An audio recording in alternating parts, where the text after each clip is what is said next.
ഗൃഹാതുര സ്മരണ ഉയർത്തുന്ന ഒരു ഇല്ലത്തിലേക്കാണ് ഈ കമൻട്രി പറയും. ഗൃഹാതുര സ്മരണ ഉയർത്തുന്ന ഒരു ഇല്ലത്തിൻ്റെ ശവകുടീരത്തിലേക്കാണ് നമ്മളിപ്പോൾ കടന്നു പോകുന്നത്. ഈ പഞ്ചായത്തിലേക്ക് ആദ്യം വന്ന ടെലിഫോൺ പോസ്റ്റിൻ്റെ ബാക്കി പത്രമാണ് നമ്മൾ ഈ കാണുന്നത്. വീണ്ടും ഇതാണ് ചാണകക്കൂന. ഇല്ലത്തിൻ്റെ മുറ്റത്ത് മെഴുകാനുള്ള ചാണകം ഉണക്കിയെടുത്താണ് അവർ മെഴുകാറ്. നോക്കൂ, ഈ ചെടിക്ക് എന്താ പറയുക? ഈ പൂമരം കണ്ടോ നിങ്ങൾ? ഈ പൂമരത്തിൻ്റെ തൊട്ടടുത്തായി നിങ്ങൾ കാണുന്നതാണ് ആര്യവേപ്പ്. ഇല്ലത്തിൻ്റെ മറ്റു ഭാഗങ്ങൾ പൊളിച്ച് കളഞ്ഞിരിക്കുകയാണ്. നമ്മൾ തൊട്ട് മുന്നേ കണ്ട ഇല്ലം ഇതിൽ നിന്നുമാണ് ഉരുത്തിരിഞ്ഞുണ്ടായത്. ഇല്ലത്തിൽ നിന്നും പൊളിച്ച് കളഞ്ഞ ഇഷ്ടിക കൂട്ടത്തിലേക്കാണ് നമ്മൾ പോകുന്നത്. കണ്ടോ നിങ്ങൾ, ഒരു ചൈനീസ് ടെക്നോളജി ഉപയോഗിച്ചാണ് ഈ ഗോവണി ഉണ്ടാക്കിയിരിക്കുന്നത്. ഈ ഗോവണിയിൽ നിങ്ങൾ സൈക്കിളിൻ്റെ പെഡലുകളാണ് ഉപയോഗിച്ചിരിക്കുന്നത്. ഈ ഗോവണി കാണാൻ വേണ്ടി സൈക്കിളിൻ്റെ പെഡലുകളാണ് ഉപയോഗിച്ചിരിക്കുന്നത്.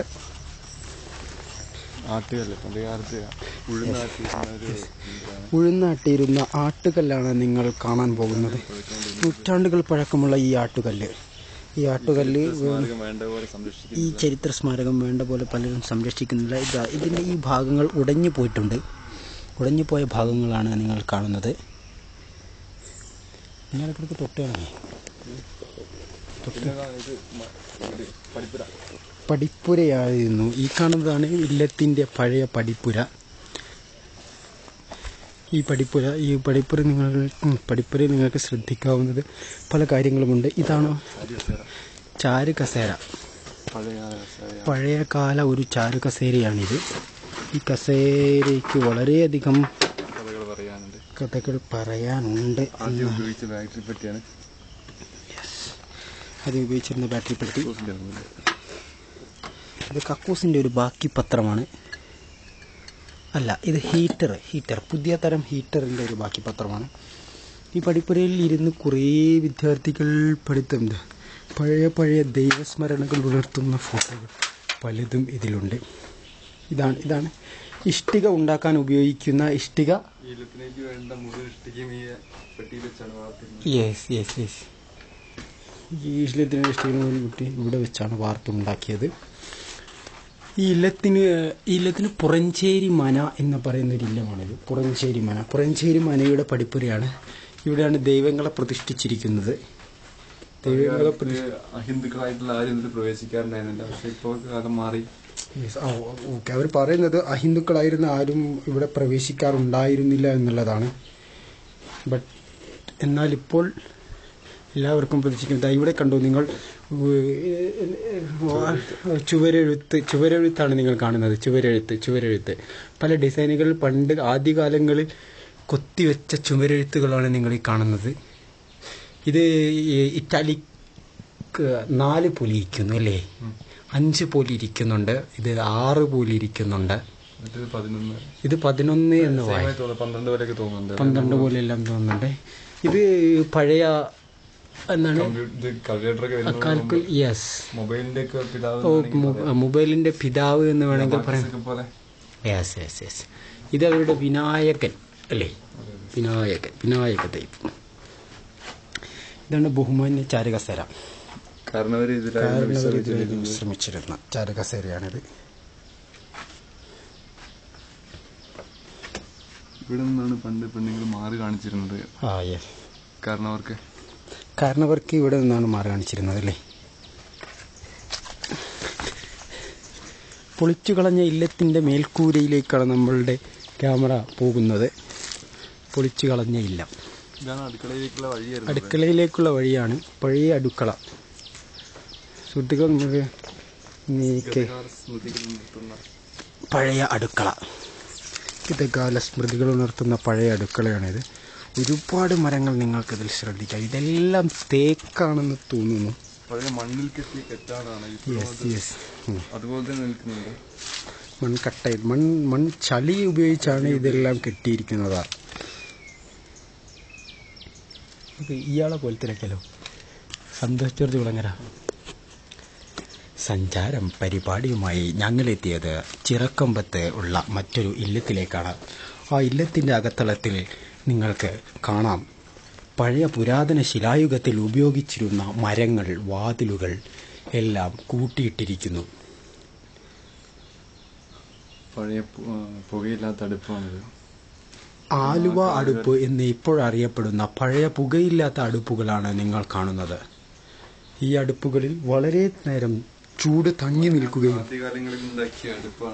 വയനാട്ടിൽ ആദ്യകാലങ്ങളിൽ 1963 ഉണ്ടാക്കിയ ഒരു അടുപ്പാണ് നിങ്ങൾ കാണുന്നത്. ഇത് വളരെ അടുത്ത് തന്നെ ശിഥിലമാക്കപ്പെടാൻ പോകുന്ന ഒരു കെട്ടിടമാണ് അല്ലേ? എൻ്റെ സുഹൃത്തും വഴികാട്ടിയുമായ മിസ്റ്റർ രബീഷ് എന്നോട് പറഞ്ഞു, പുറത്തേക്ക് ഇറങ്ങാൻ പറഞ്ഞു. പാമ്പുകളും ഉരകങ്ങളും ഏറ്റവും കൂടുതൽ വസിക്കുന്ന ഏരിയ ആയതുകൊണ്ട് അദ്ദേഹം വളരെ പെട്ടെന്ന് തന്നെ എന്നെ ഇവിടെ നിന്നും പുറത്തേക്കിറക്കി.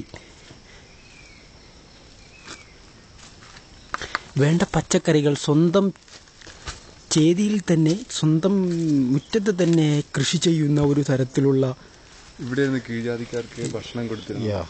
കീഴ്ജാതിക്കാർക്ക് ഉള്ളിൽ കയറാൻ പറ്റില്ലായിരുന്നു.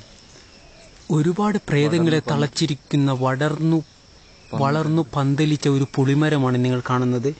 പണ്ട് ഈ ഇല്ലത്ത് ഒരുപാട് ആഭിചാര ക്രിയകൾ നടന്നിരുന്നു എന്ന് ഉള്ള ഒരു കേട്ടറിവ് കൊണ്ടാണ് ഞങ്ങളിവിടെ എത്തിയത്. ഇതാ, താഴ്ന്ന ജാതിക്കാർക്ക് ഭക്ഷണം കൊടുക്കാനുള്ള ഒരു വാതിലാണ് നിങ്ങൾ ഈ കാണുന്നത്. ഈ വാതിലിന് മുന്നിലൂടെ, ഈ വാതിലിൻ്റെ പുറത്തു നിന്നാണ് അവർ ഭക്ഷണം വാങ്ങിച്ചിരുന്നത്. അടുക്കളയിലേക്കുള്ള വാതിലാണിത്. ഇതിപ്പോൾ കുട്ടി അടക്കപ്പെട്ടിട്ടിരിക്കുകയാണ്.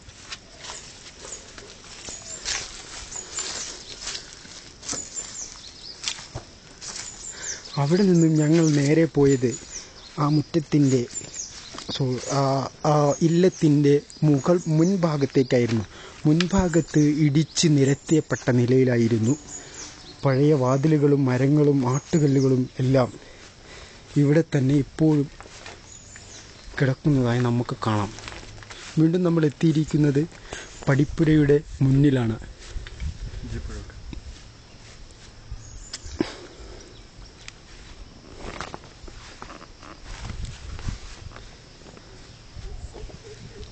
ഇവിടെ വെച്ചായിരുന്നു പ്രശ്നങ്ങളൊക്കെ നടത്തിയിരുന്നത്. അദ്ദേഹം എൻ്റെ സുഹൃത്ത് പറയുന്നത് ഈ ഭാഗത്ത് വെച്ചായിരുന്നു ജ്യോതിഷ വിധിക്രിയകളും പ്രശ്ന പരിഹാരങ്ങളും നടത്തിയിരുന്നത് ഈ ഭാഗത്ത് വെച്ചായിരുന്നു എന്നാണ്. പുതിയ കോൺക്രീറ്റ് കെട്ടിടങ്ങൾക്ക് പകരം ഉണ്ടായിരുന്ന ഒരു ഇല്ലത്തിൻ്റെ ബാക്കി പത്രമാണ് നമ്മളിപ്പോൾ കണ്ടുകൊണ്ടിരിക്കുന്നത്. 10-20 വർഷമായി ഇല്ലത്തിന് പാൽ കൊടുത്തുകൊണ്ടിരിക്കുന്ന ഒരു അമ്മ പശുവിനെയാണ് നമ്മൾ കാണാൻ പോകുന്നത്. ഇത് നാടൻ പശു, വയനാടിനേരകളിൽ മാത്രം കാണപ്പെടുന്ന നാടൻ പശുവാണ്. നിങ്ങൾക്ക് വേണമെങ്കിൽ വയനാട്ടിൽ മാത്രം കാണപ്പെടുന്ന ഉഗാണ്ട ചെറുനാരങ്ങയുടെ ഒരു മരത്തിനടുത്തേക്കാണ് നമ്മൾ പോകുന്നത്. ഉഗാണ്ട ചെറുനാരങ്ങ ഇത് സാധാരണയിലധികം വലിപ്പം വരുന്ന ഇത്തരം ചെറുനാരങ്ങകൾ നിങ്ങൾക്ക് ഈ ഇല്ലത്തു മാത്രമേ കാണാൻ സാധിക്കുകയുള്ളൂ. ഈ ഇല്ലത്തെ മുത്തശ്ശൻ നമ്പൂതിരി പണ്ട് ഉഗാണ്ടയിൽ പോയി കൊണ്ടുവന്ന ഒരു നാരങ്ങ മരത്തിൻ്റെ ബാക്കി പത്രമാണ് നിങ്ങളിവിടെ കാണുന്നത്. ഈ നാരങ്ങ മരം ഇപ്പോൾ ഉഗാണ്ടയിൽ പോലും ഇല്ലെന്നാണ് അവർ പറയുന്നത്.